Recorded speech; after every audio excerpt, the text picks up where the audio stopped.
L5, there was just anything RR could do at all. They just had to sit there and wait for the next fight and hope for a miracle that just simply never came. Yeah, and whenever they were trying to team fight, of course, L5 turned all that around and made it into a horrible disaster all the time. But let's go with game number 2. It is going to be Tomb of the Spider Queen, actually picked by L5. Of course, RR will be looking for the first man, first pick. I would like to see them opening up on the first man and maybe even try to take Genji or even Martheo with the extra wave clear with the strong solo lane. I'm pretty sure someone from the team should be prepared with the stronger picks. They can follow with the meta, maybe bring in the double support, Cho'Gao once more. I think that's also a very good option. When we're going against a stronger team, you should at least try and bring in something new. Well, I think that one of these options that you just suggested was there were quite a few is going to be the way to do it, but let's find out what they decide to bring to the table. We could see the throwaway ban here to grab the strong S-tier first pick hero. They could try to go for the Ariel pick themselves. They couldn't do it last game because L5 had first ban by default. So that was kind of an issue for them if they wanted to run down that path. So now they have the opportunity to, in every other game they lose, take the first pick and take the Ariel first pick, which has been heavily picked today. In fact, of 5 first pick, or of 5 games where, you know, of all 5 games, first pick took Ariel 4 of 5 in our 5 games today. So we'll see if RRR makes it 5 for 6. Banning Uther from the beginning. Pretty sure they want to bring in Ariel this time. I think Ariel first pick. And maybe bring in their own Vala Trinity. That's a strong way to go against L5 especially. And it is open now. Notice the lack of the Genji ban. We will see Genji this game. The question is who's playing it. Or if they want the Oriole here, they could take it, but L5 is not going to ban the Genji. They want to take it. So Oriole now 5 of 6 games first picked by the first pick team. Very low win rate, obviously, as a result, but this feels like a Genji pick. Uther removed, so you can bring in the supports later on. Maybe using Genji with Avatar or even some more global pressure. There's a Genji and the Stitches. Malfurion seems to be the pair, but oftentimes and a little rarely, but some Korean teams have been using Kel'Thuz as a pair up. So we may actually see some Kel'Thuz in action for the wave clear also. Vala, Tassadar. There we go. This was pretty obvious. Look at that win rate. That is disgusting, by the way. 16 and 8. That is insane. 24 games played, 75%. Yeah, 67%. That's... Or yeah, sorry, 67%. There's the NA math. NA math. Yes. Sorry, guys. I'm still an NA caster. We need calculators here. TI-83s. We don't have it here, so... Well, second ban for L5. It's kind of an odd ban. They already banned... They can go towards a tank ban because they picked Stitches, banned an Ubarak. If they want to go in all in with the Genji, well, banning Arthas is an okay solo laner, and also another way, Diablo here. So this means probably Chromie pick, I feel like. This is the secondary DPS, but doesn't necessarily have to be that. But we've seen the Diablo pick against Oriole a lot because they want to have the counter to the Aegis, the burst damage on the Vala. This is a map we've seen a lot of Chromie. Also, Chromie's very good at denying the Webweaver turn-ins. It's probably about EZZ's hero here. Probably going to be the Tastar again, you have to think. But we'll see if she's the one who plays Vala, because we have seen that actually. It's just kind of funny that she played Tastar last game. So kind of wondering how this is going to all work out in the end. So kind of protection against what HGC is running here if it's the Vala. That's what they're going to be talking about right now. As to what do we ban to make sure that Vala is safe. I don't think they will go all in on a Chromie ban because that's just too out there right now, and Chromie's not that hard of a counter. But they definitely don't have any ideas here as the time ticks down. Will be Li Ming. Okay, seems like even more that HGC will be playing on Tastar right now with the leaving ban. I thought a pair-up duo along with Stitches with some CC was also okay. Of course, there's Malfurion, there's lots of CC available, but Gul'dan, haven't seen you in a while. Okay. There's the wave clear, as we mentioned. Well, it's not the Chromie pick that they're worried about the Diablo with, it's the Gul'dan pick. Malthael for strong soul laning. This was something you wanted RR to pick early, potentially, to control lanes. It's given now to L5. Really strong team fighting comp for them so far. And it doesn't feel all in any way. You have strong initiation with Horrify. You have that coupled with then the Tormented Souls, the Bile coming out from Stitches. Genji can rip everybody apart during the Horrify. If you get the Horrify off, and Ariel can't heal Vala, the entire composition of RR falls apart immediately at that moment. So the positioning of Ariel is going to be so critical. I think L5 has a weak support now without Uther, no Ariel, Tassadar. They will be lacking in sustain. I think if RR wants to drag this into a long team fight, I think they have a very good chance right now with the draft.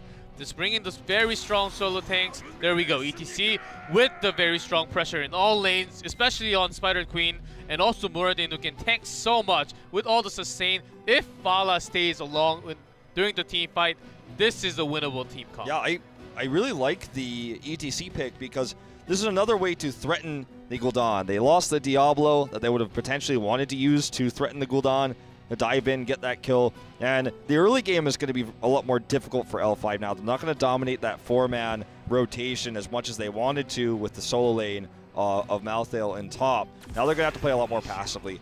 And again, Malfurion. The entire idea for L5 is to use these silences, the Horrify, the fear coming out to disrupt the healing of Ariel, to actually win with longer sustained fight over Vala, who doesn't have that healing in that moment. Blow up the Vala first, you win the game. That's the idea coming out with the last pick Malfurion here and the Gul'dan. Let's see if RR with this draft that I feel is much more solid, way better than their draft in game number 1. We see an improvement already. Can they tie us up? Or is L5 going to have another dominant game on Tomb of the Spider Queen?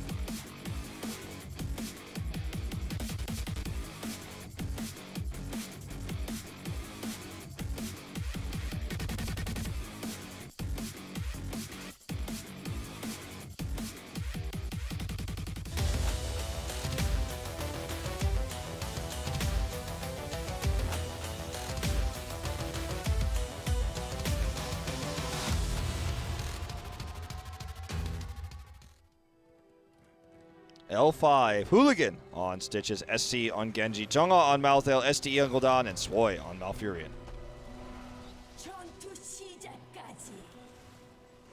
RRR, Odok on Vala, MSG on ETC, EZZ on Tastar, Kong on Muradin, and take a look on Ariel. Well met. Well met. Well, they do have the sustain. I like the double tank in the front line and double support, all in Vala. The damage will be massive, but if you can hold that moment, take in all the damage, try not to get the damage, and if you can sustain, then if you draw into longer fight, RRR still has a very good chance of winning the team fight, and L5 will be lacking in the longer team fight with the sustain coming out from Malfurion. Root trust there. Already shown. We didn't talk too much about the Malfurion follow-up for the roots, or sorry, for the hooks, but it's another reason why Malfurion is taken here, plus the Twilight Dream. Okay, Odog taking a lot of damage, no heals. Tekaluk had the hope available, but this is already not boding well for him considering he had it available. The root here for the zone, EGZ can't get back in, already used Dimensional Shift, and that's going to be the double. Rough start here for RR already. That's not the... Pretty sure that's not the start they wanted to go with. And I guess the heals were on cooldown, and of course, if you, as a Vala, if you don't do damage, there's no hope coming in, then which means no healing coming in. So you have to be super aggressive and doing at least some kiting when you're going back away. Yeah, in this case, it was on Tekaluk. Unless off screen, or maybe I just missed it, but I don't think so. He just didn't have his heal on such an incredibly low cooldown. He just didn't heal. Maybe he thought that Vala was going to get away somehow, but that's just not the case. Okay, so this is going to be another turn-in attempt here for L5. Looks like this time it might be the charm. Nope, HGC denies with the Psystorm. Very good turn-in denial RR has with that Psystorm, with obviously the multi-shot coming out from Vala. With that few deaths at the beginning of the game, which they should be pressuring the bot lane super hard, and they cannot because look at the damage coming off from Gul'dan. EZ is taking so much damage. Even ETC. Oh, look at that bold move from SCSC saying, "Get out of here."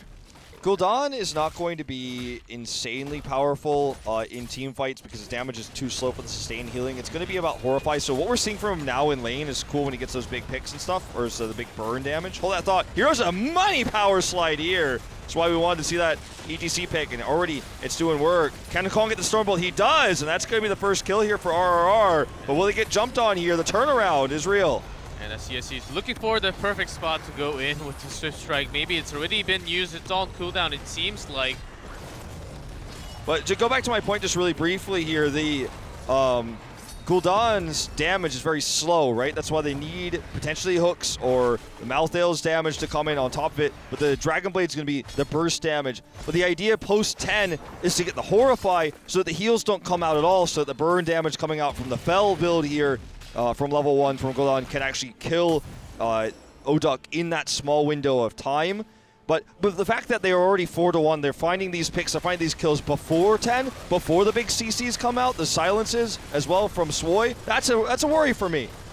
Yeah, that's a big worry, and Kong gets taken out from the other side. He decided that there was no chance of him living, so he went to the other side. SCS looking for another kill. There's a deflect. The heal's coming out, though, saving them. SCS gets very low. MSG just needs one more hit. There's a Storm to finish off and get the kill. He's a bit cocky there, but he thought the deflect damage would be enough. Not quite.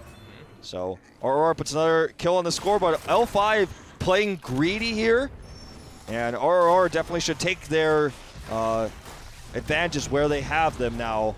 They have only half of the required gems to turn in, but depositing a few here after clearing the waves would be nice. Still down a talent tier. So looks like they just want to try to look for maybe another pick or something else. They're not actually attempting to turn in right now. Very, very short death timer at this stage in the game.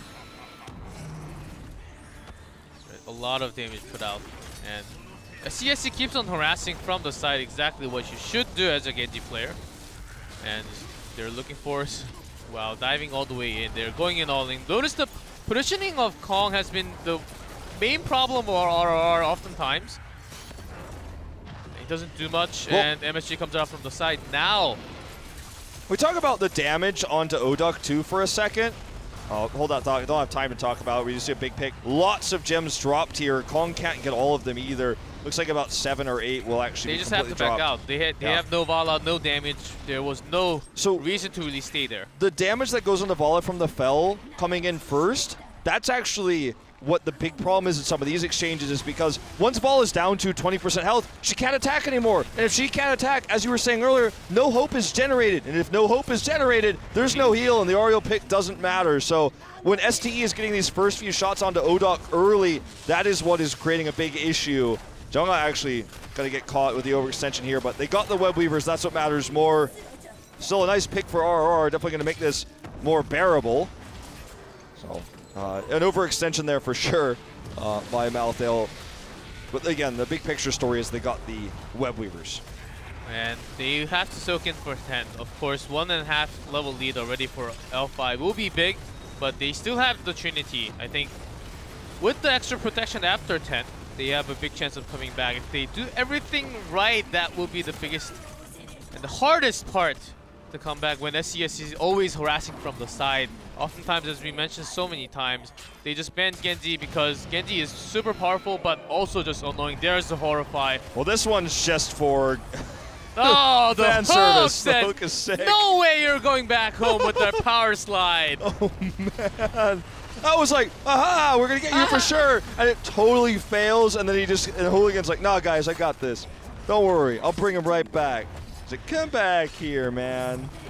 Man. All right.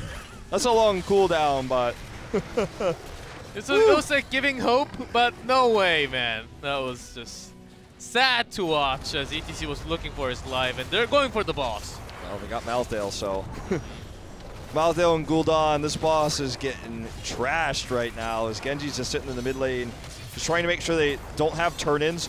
1v4, he's able to stop Aurora from turning in a single gem, not even one turn-in this game. And he's just over there poking at him as he's, hey, gems, I don't think you guys can do that. No, we're working on the boss. Maybe try again later. This top fort going down was intentional. That they specifically targeted the top fort so that when they could do the follow-up boss before Aurora had 10, then we get this, oh, EGT with a risky Hearth location. She's going to go down for sure, but the boss is being dealt with back there. Tastar's not there to help clear. Missed root, but this will still be the kill. Doesn't matter. She already shifted and there was no escape, and this boss is getting taken out, but already close to a 3-level lead for L5. That's very big gap still. They need to wait for 10. They still have a chance, okay? The big Mosh can come in. Oh, it's Strafe actually. Oh. I wasn't expecting Strafe to come out, actually. It's... Oh, Haymaker! You can make arguments for it, I suppose, but I would have liked to see the Rain as well, but it seems like Strafe has just it's permeated the meta. We almost never see Rain anymore. I'm not mad about the Strafe. I'm just trying to reinforce your point here, but at the same time, the Haymaker gives opportunities for picks, but with all the mobility of Genji, he's going to be the only one you're really going to have reasonable hits onto. You hit Hooligan, his bile is going to get more value, so worried about the Haymaker pick here for Kong's super aggressive style. Doesn't have Avatar. Yeah, he's using it, but the entire front line is gone. There's the Dragon Blade, wiping off everyone. It doesn't even matter. There's a Horrify. The reset's coming in for Tekalug, is looking for his life. SCSC completes his quest too. Aegis is going to be used here, but it won't matter. Buying them time. Every single red gem is on the floor, despawning here. Aurora will have 0 gems carried when they respawn. They have quick death timers here because they're fully 3 levels behind right now, but they're not going to come back with any gems. They're not going to defend this keep. L5, this is not necessarily going to win the game here, but if RR makes an overextension, perhaps they can. MSG up on the front lines here. Speaking of overextension, does get the 2-man Mosh, but is hooked out of it. Oh, man. This could be game if they end up getting the second wipe. 2 wipes back to back. Oh, looks like it's going to happen. Does get healed, but not enough. The damage is massive coming out from L5. They want to finish the game before 10 minutes. Kong comes back. Does have Haymaker, though. Does not have Avatar. Cannot stop this from happening. Where's our Speedruns Live? Where's our speedruns host for this stream, man? This looks like a speedrun of Tomb of the Spider Queen. Nearly breaking sub 10 hype. 59, oh, 10 on the dot. And exactly at 10. Set it in the speed records here for Tomb of the Spider Queen in Korea. Oh, the double wipe. Oh, respawns, thanks. I needed some more EXP. Thank you, come in. The extension there by ETC, you could see the idea was, okay, we're gonna hit the Mosh, but after the Mosh is canceled by the hook, that was DED, man, and this series has definitely been, well, we expected it to be one-sided, but we did not expect the domination. New L5 is a good team, holes on the roster, problems with Hooligan, but in this series, they are just going to stop RR. We talked about how RR dies in this movie, and spoiler alert, RR dies in Game 3, okay? That's what it feels like right now. And RR is falling apart. Bible thumps indeed. Sad days for RR, but with how this series is going, I don't know if they're going to be able to turn it around, G-Clef. I thought they had a very solid draft, but after looking their heroics at 10, seemed like they were still lost. Maybe after the break, they will find themselves together. Maybe they'll have some feedbacks. Guys, why Haymaker? Please, let's go with Avatar if you do, Muradin, please. And let's just try to have some comeback. Let's just try to win some team fights at least. It's going to be tough. Well, that is going to be it for our first 2 games. We're going to have that break you just mentioned. We'll see if RR can get themselves together to try to mount up a comeback here against L5 when we come back in just a few.